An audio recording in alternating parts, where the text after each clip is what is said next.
Good morning, everyone. Happy February 15th. Happy Family Day. Will that help? That'll help a little bit. There we go. Hope everyone is doing well. The weather forecast is calling for all kinds of snow today.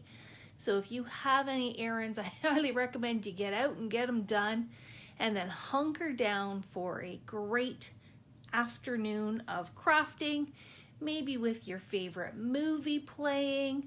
I know that's something we did yesterday. We took some downtime, a little bit of downtime, and watched some movies and that kind of thing. Hello to everyone who is tuning in. So it is Family Day. Woohoo! A time to celebrate all the awesome people that we are related to or that we pretend to be related to. Family Day is just a really awesome day to celebrate family and memories and all that kind of stuff.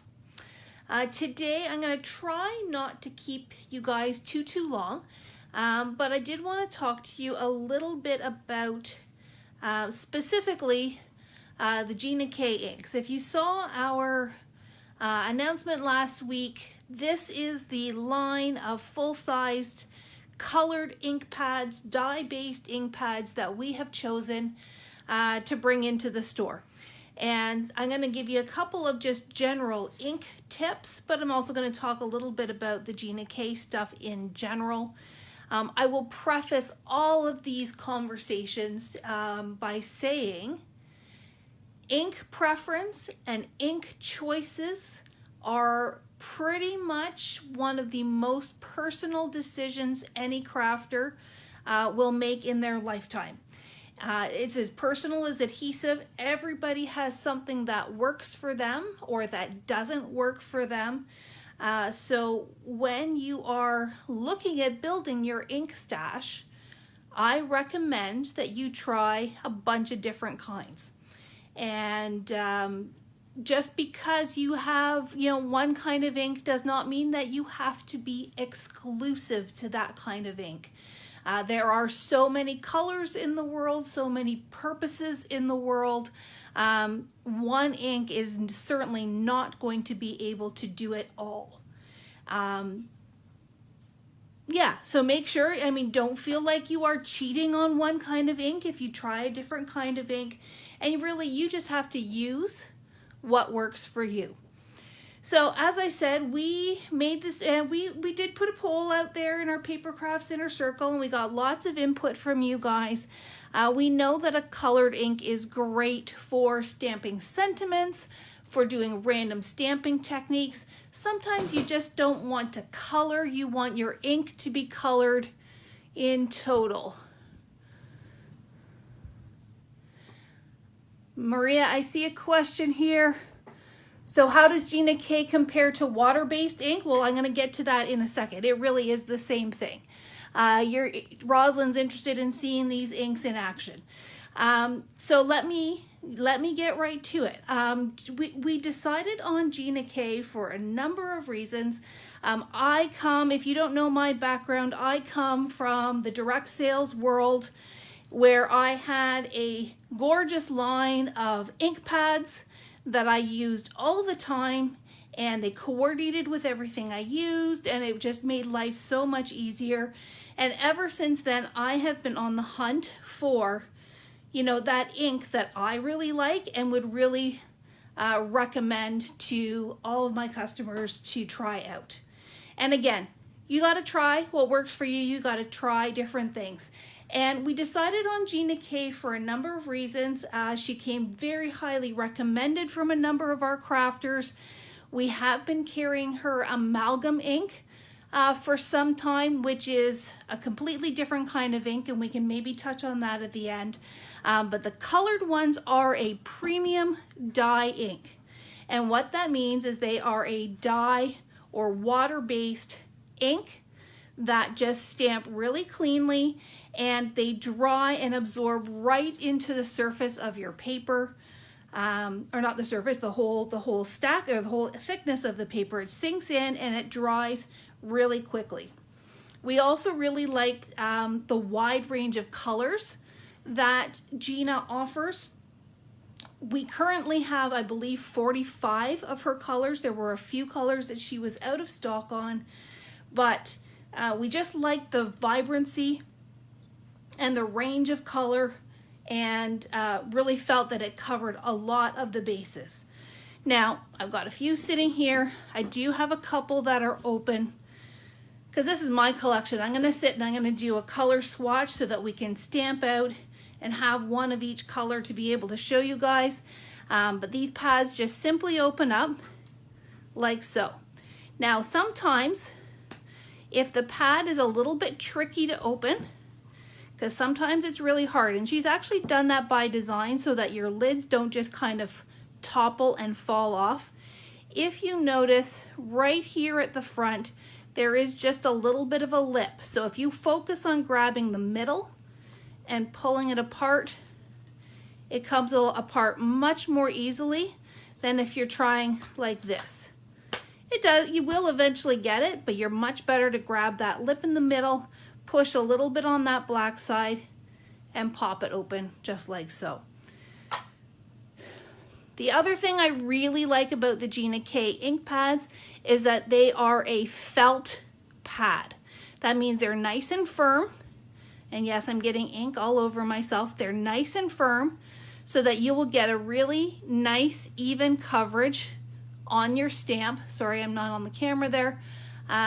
Really nice, even coverage on your stamp without getting it all over everything else. I know several of you really recommended the Catherine Pooler stamps, or the ink pads. They're not stamps, they're ink pads. Catherine Pooler, and there are a couple of other brands that are out there that have more of a foam or spongy ink pad.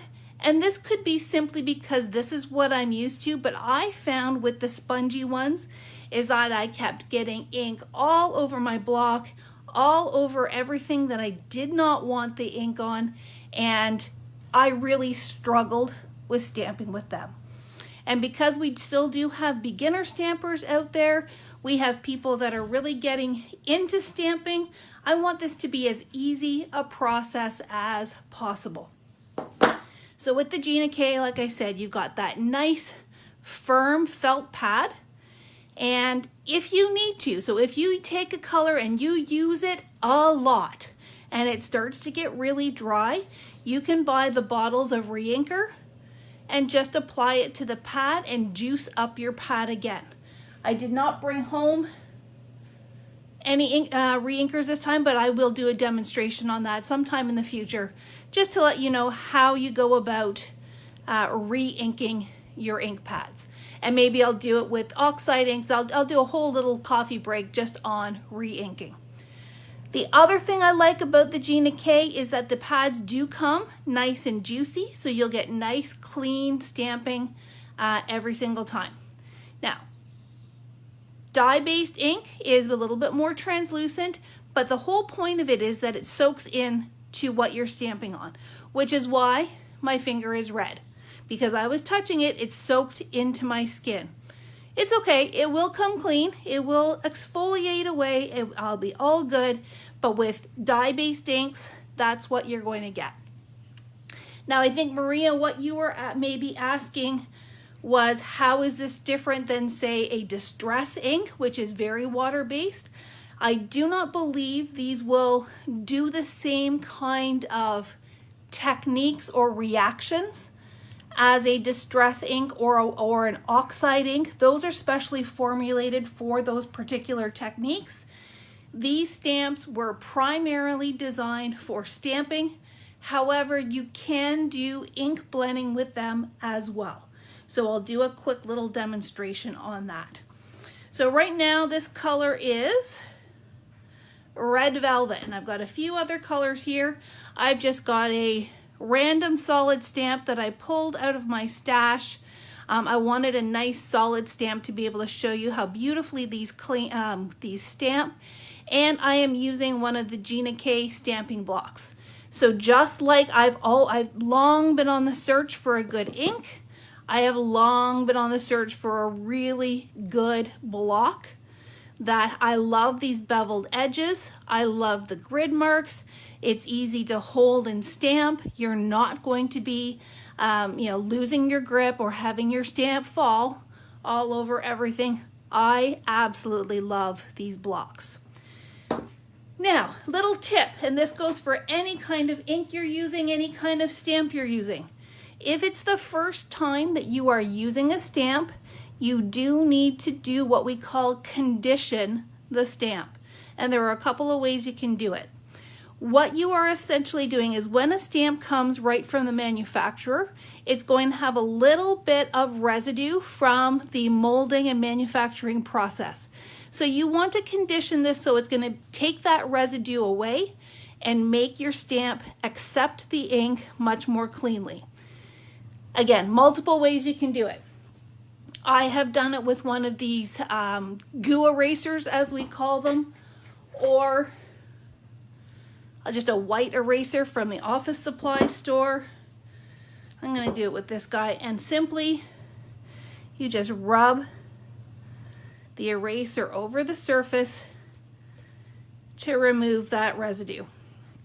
And then I'll take my stamp cleaner and just give it a wipe down so that it's ready to go. Don't have one of these? Maybe you've lost it, maybe you're at a crop and you didn't bring it, maybe you just, you know what, it's just one little stamp, I want to do it quickly.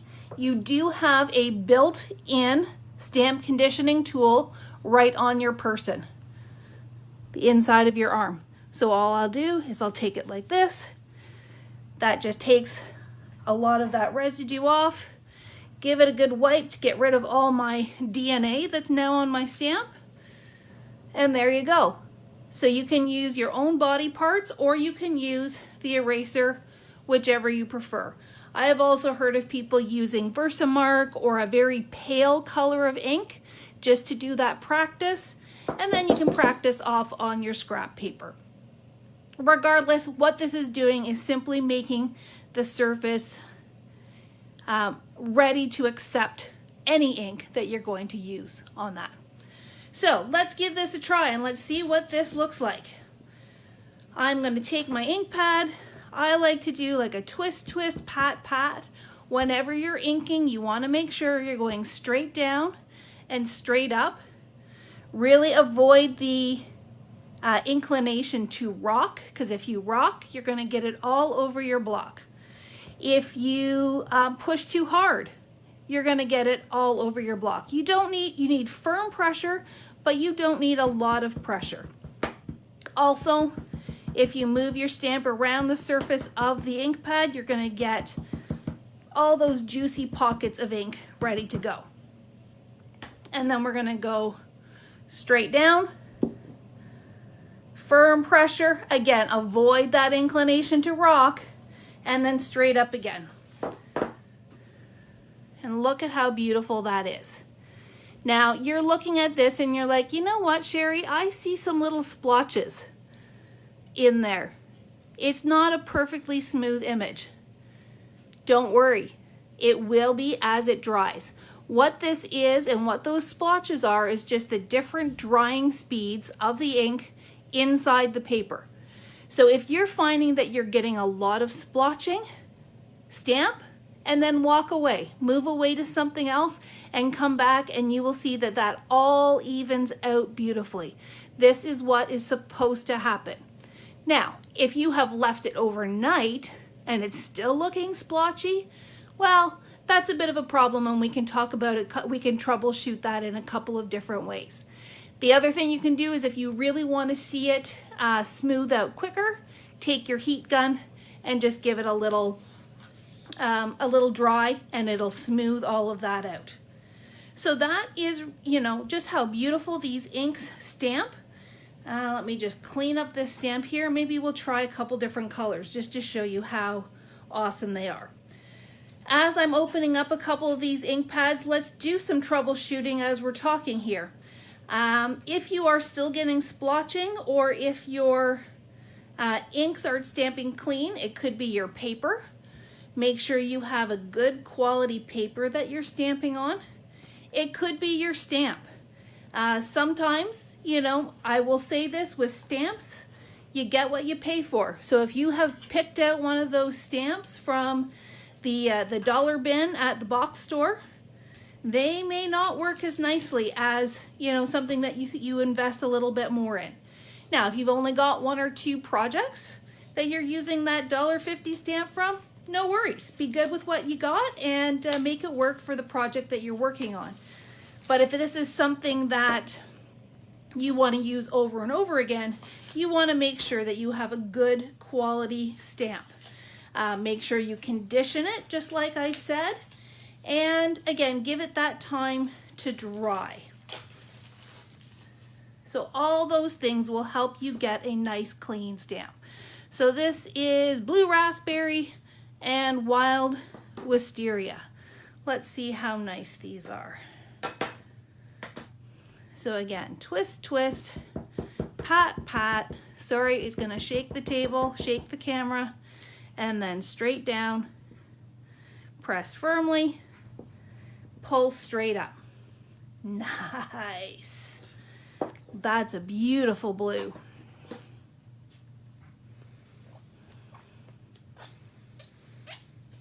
Just giving my stamp a good little clean with just water. You don't need any special cleaner. What paper am I using today? I am using the Nina, and I always get this wrong, the Nina Classic Crest Solar White. It's the paper that we sell for Copic coloring, and this is what I use primarily for 90% of my stamping. It just seems to have that right weight, that right coating, that right coloring, and it just works beautifully every single time. We do sell the 80 pound in the store. I'm gonna say it's $3.49 for a pack of 10 8.5 by 11 sheets. And I just always make sure I have a stash on hand. You can cut it down if you want smaller pieces to store, but I just really love the Nina paper. And it's spelled Neeanah if you're looking for it online.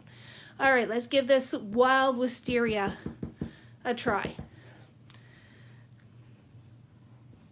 Down and up.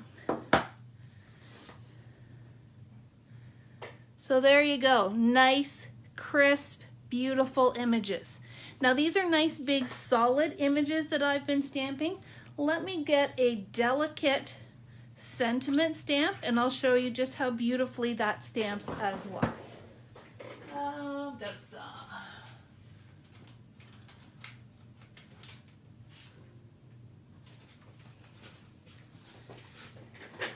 My lawn fawn tends to have some really delicate little sentiments, so let's give that guy a try. I'm going to take this guy off, put him here so hopefully I don't lose him. I do recommend that you actually put your blocks away or your stamps away instead of just tossing them like I just did. And I think I showed this trick maybe last week, and I'm going to show it again. The nice thing about the Gina K blocks are the grid lines. So if you're lining up a sentiment stamp, you've got the lines, but maybe you don't have the lines. I'm going to take my stamp and I'm actually just going to drop it down onto my paper. It's not stuck to the paper. It's just lightly tacked down there, but now I know it's straight.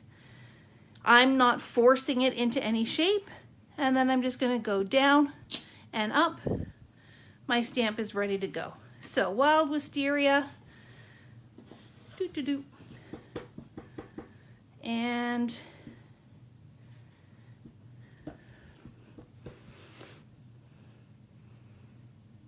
down, firm pressure, and up. There you go. I did see a question here. What is the best way to store your pads? Good question. Really good question. The way the Gina K stamps are designed, the lids are beveled. So where they used to tell us many years ago to store your ink pads upside down so that the ink all comes to the top of the pad, I don't think that that has proven to necessarily be something you need to do long term. So I just make sure you store them flat. These do stack somewhat. They're not the best for stacking, so that is my next challenge, is to find you guys some really good ink storage options for these particular pads. Right now I just have a bin that I keep these stacked into, and while when I go through and swatch these and just create a little sample of each one, I'm also going to label the ends so that I don't have to keep turning them over to see what color I'm looking for. Do I have coordinating paper to go with this? Not yet.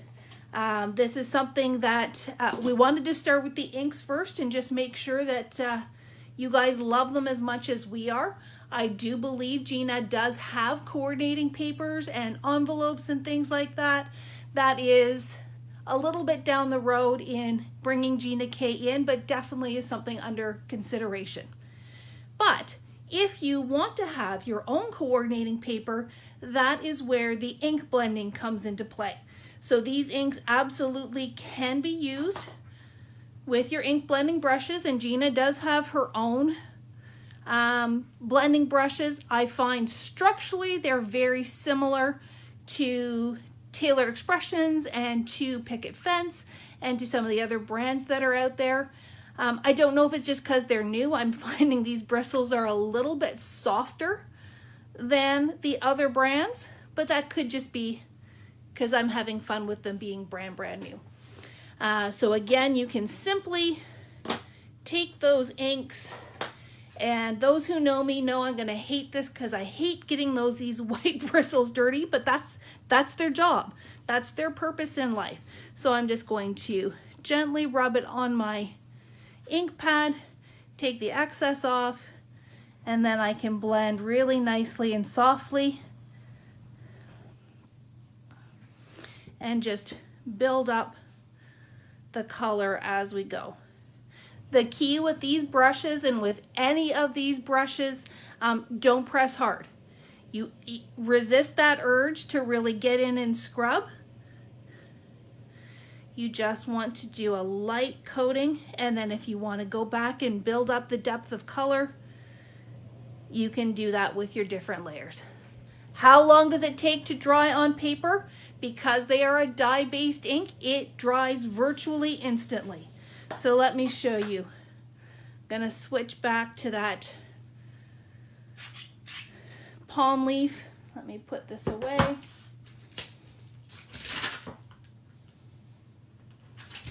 And that is absolutely the beauty of the dye-based inks, is that you don't have to wait for them to dry to be able to touch them. And again, we've been sitting here drying, and the red has really evened out. The blue was beautiful to begin with. The purple has evened out. So you can see how you do get that crisp image if you just let it dry into the fibers. But in terms of stamping right away and moving on to your next item, stamp, wipe, no transfer. Virtually instantly on the paper. Good question, Joanne. How do you clean the brushes? So essentially when I'm done, I'm just gonna color off onto my scrap paper, and you can see how now I'm here and almost none of that blue is coming off anymore. That's your basic cleaning. Now what I would do is have one brush per color family. Like I would have a blue brush and a pink brush and a purple brush and a yellow brush. You don't necessarily want to mix color families, but that's the basic that you need to clean it. There are tools that you can go in with a little bit of soap and then scrub. I've got one right here. I think this is the Tailored Expressions one. We've had a few others in that look really similar. Prior to doing all of my trade shows, I went through and cleaned all my brushes, and all I did was a little bit of dish soap on my bristle or on this surface here, give it a scrub, and you can be able to tell the ink coming out because the water will start to run clear. Rosalind, can I put glitter pen or paste without the inks moving or reacting? I'm going to preface that with I believe so. I have not tried that myself, but other dye-based inks I have. So let's try it. I have a Nuvo glitter brush, which is very similar to a Wink of Stella. Let me get this going here. Oops, now it's really going. But if I just want to cover this, and I know the colors don't necessarily match, look. So if I hold that up, the ink is not running. Even this one that I just did fresh, the ink is not running. Now I would always make sure that you test it on a scrap paper first. I mean, the last thing you'd want is for this to be the last thing you're doing on a project, and it doesn't work the way we wanted it to. And maybe just give it a heat set before you try it, just to make sure everything's dry. But you can use those mediums over top. I just saw a question about alcohol markers. I would not recommend that you use these with alcohol markers like Copics or the Tri-Blends and whatnot. Do I have one here?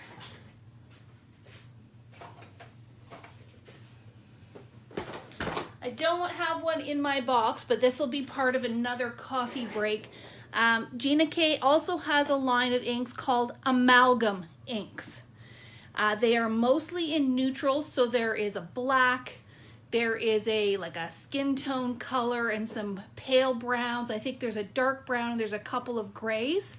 Those are the ones that are designed. It's a different formulation of ink. So the Amalgam inks are the ones that are designed for your alcohol coloring, your watercoloring, your mixed media, that kind of thing. Really, this is meant for basic, everyday, colored stamping. You're using colored ink so that you don't have to use a coloring medium. Her Amalgam ink, you can also use pencil crayons and Gamsol as well. Those Amalgam inks are definitely designed for that purpose alone. The black, as Rosalind is saying, is awesome. It's really crisp and clean. I know I have one in my stash. I just can't lay my hands on it right now. So we'll save that for a future coffee break. Would you please give a quick explanation of the different inks?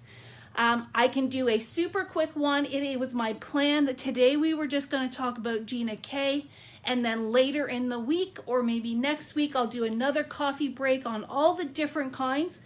But yes, let me give you a really quick breakdown. Okay, so we talked about Gina K. This is a premium dye-based ink. It does have a water base to it with the dye inks. It's got its usual, don't eat it, don't lick it. Even if the color is cotton candy, don't lick it. Good for your basic everyday stamping. Dries really quickly. Good solid color, all of that good stuff. The Gina K Amalgam ink, which is one of the hybrid inks that are out there, that is good for your alcohol ink coloring, your watercoloring, and that kind of thing. Let me grab my distress.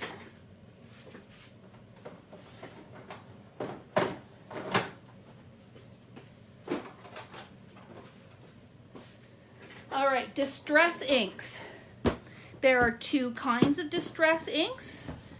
There is the regular distress, and there is the distress oxide.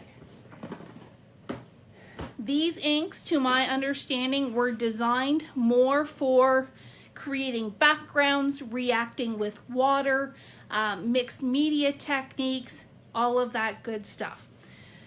Distress ink is straight water-based. It will react with It will react with water. If you can blend with it. It does have a translucency to it, so when you layer colors on top of each other, you're going to see those colors coming through. The Oxide is a water-based pigment hybrid.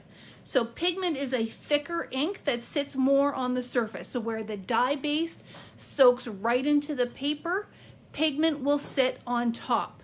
So with your Distress Oxides, not only can you do the blending and everything else, but it does have a bit more of an opaque look to it.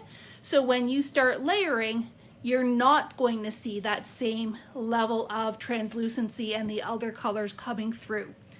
The other really interesting and unique property of Oxide inks is that when you use water with it, it does do an oxidization process. So when you use Distress, you'll get your water droplets. When you use your Oxide, you'll get your water droplets, but it will have a gray tone to it as it reacts with the chemical reaction happens, and you get some really funky oxidized treatments coming out of that. Excuse me. That's really the ultra simplistic description of these two inks. Can you use these for stamping? Yes. Oxide I use all the time for stamping, especially when I want to stamp a lighter color on dark paper. So if you want to use even the Kitsch Flamingo in the Oxide on, say, a navy blue or a chocolate brown, because it has those pigment qualities, it will sit on the surface of the paper and you'll be able to see it. When I have stamped with Distress ink, it is really soft, and I found I had to use my stamping tool and stamp it 5, 6, 7 times to get the intensity of color. So can you use these for stamping? Yes. Is that their main purpose? Is that the best use of them? Probably not. If you're just stamping, you want to go to more of a dye-based ink. All right, what else do I have in my bag of tricks? I have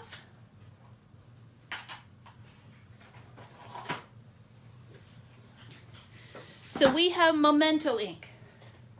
Memento Ink is very much the same as the Gina K in that it is a dye-based ink.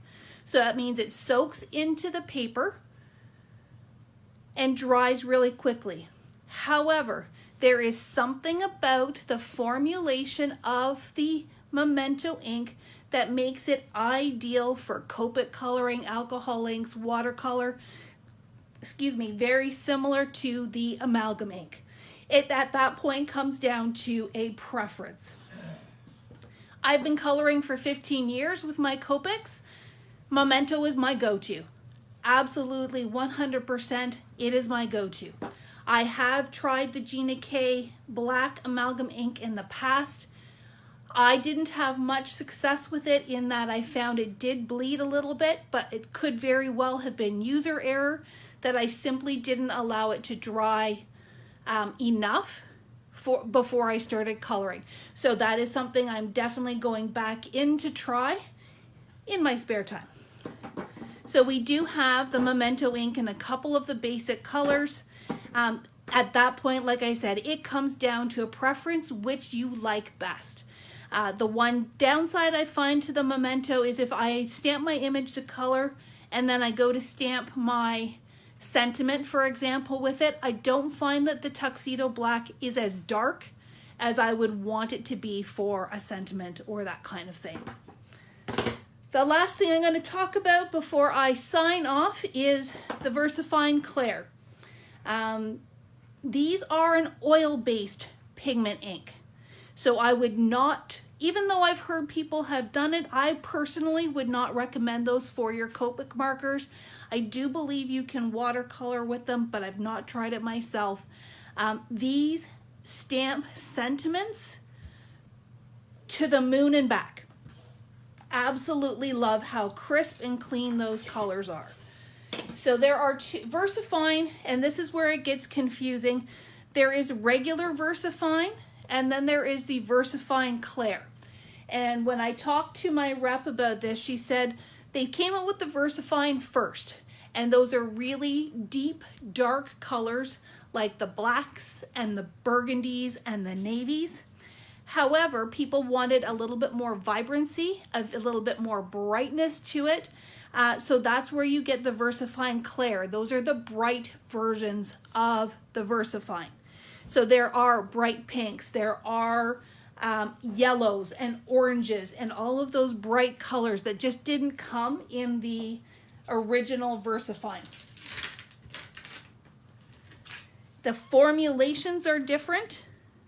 The output is very similar. And this is where it comes down to the black. So the VersaFine Clair has a black called Nocturne. My understanding, I've not tried them side by side, but my understanding is the Nocturne Clair is very similar to the black onyx in the regular VersaFine. So at this point, we haven't found the need to bring in both, but we can always order if you really, really, really want the other kind. So there you go. Just absolutely love the crispness of this ink for sentiments. So there you have it. There are lots of other colors of ink out, or kinds of ink out there. We will get into those in more depth in future coffee breaks and that kind of thing. It's certainly more than I can cover. And maybe I even just need to do a, Ink 101, and we'll do a longer session on all the different kinds of inks. One last thing, I do want to go back to the distress for a second, because I showed you the big pad here. Cosmetic Differences, the oxides are always in a gray package. The distress inks are always in a black. So if you've got them side by side, you know which is which. The distress ink also comes in the minis. So if you just want to try a few colors, the distress ink is great, or the minis are just great. Again, it's that felt pad. You've got those same properties from the big to the small. It really just depends on how much you really think you're going to use it and what you're using it for. I really like the minis if I am edging. Whoops, not with the lid. I just like that I've got a little bit more control because the pad's not so big. So I can get in there and really edge my paper really easily without dropping it, without getting it where I don't want to. But if you are getting into more technique-y stuff, the bigger one will come into play. The oxides do not come in a mini. So if you are ever asking for the mini, know that you are only going to get the mini in a distress ink. The oxides, because of the unique formulation of the ink, because it is a hybrid ink, that when they shrink down to a smaller one, it just breaks apart. The scientists can't get it to work so that it stays stable in that teeny tiny little space. So if you like your oxides, you have to be good with the big size. Yeah. Okay, I think that is all I want to cover today. I know I've thrown a ton of stuff at you, and maybe a 101 would be an awesome thing to consider for the future. So look for that. I can't tell you when. We're still trying to get our feet underneath us and get classes planned and that kind of thing. But I think it would be really, really beneficial, even if it's just as an extended coffee break.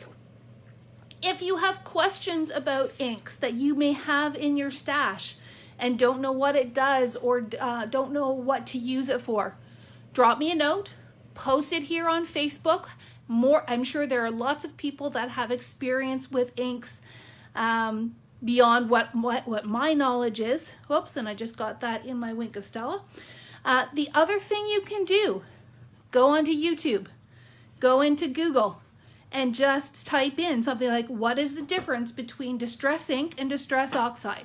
There are lots and lots of great resources out there, And to be totally transparent, that's what I do.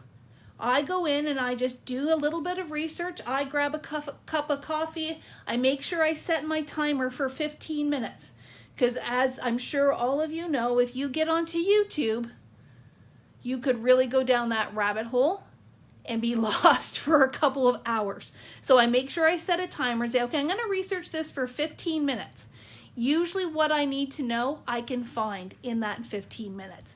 But we have tons of crafters here in our community, both here on our main page as well as in our Paper Crafts Inner Circle. So if you can't find the answer, post it. I'm sure tons of people will have fabulous answers for you. And if not, then ask me too. I'm more than happy to help. Okay, that's a lot of talking about ink. I encourage you to get out your inks at home and play with them and see what they do and create something beautiful. So have a really happy family day. I hope you've had a great weekend so far. Lots of celebrations this weekend. What's coming up this week? Well, we got lots of shipments coming. So Matt is already up to his eyeballs and we will have some good stuff for you. Tomorrow night, Tuesday at 8 o'clock in the Paper Crafts Inner Circle. Guess what? It's me. You're going to get me a lot this week. I did post a poll, so to speak, that, to help me decide what I'm going to do in my Create at 8 tomorrow night. So make sure you find that post and give me some help as to what project I should do. We'll have coffee breaks all this week, and maybe I will go and dig out some other inks and bring you some more information about those inks throughout the week. But I've also got some stuff to show you just to keep you inspired and engaged. Wednesday night, what's new? I guarantee you we'll have some stuff for that. Coffee breaks throughout the week. And then we'll do our Zoom mini class on Saturday. Don't know what we're doing yet, but we'll figure that out. So stay tuned, everyone. Stay warm, stay safe, be crafty, and have a fantastic Monday and rest of your week. Take care, everyone.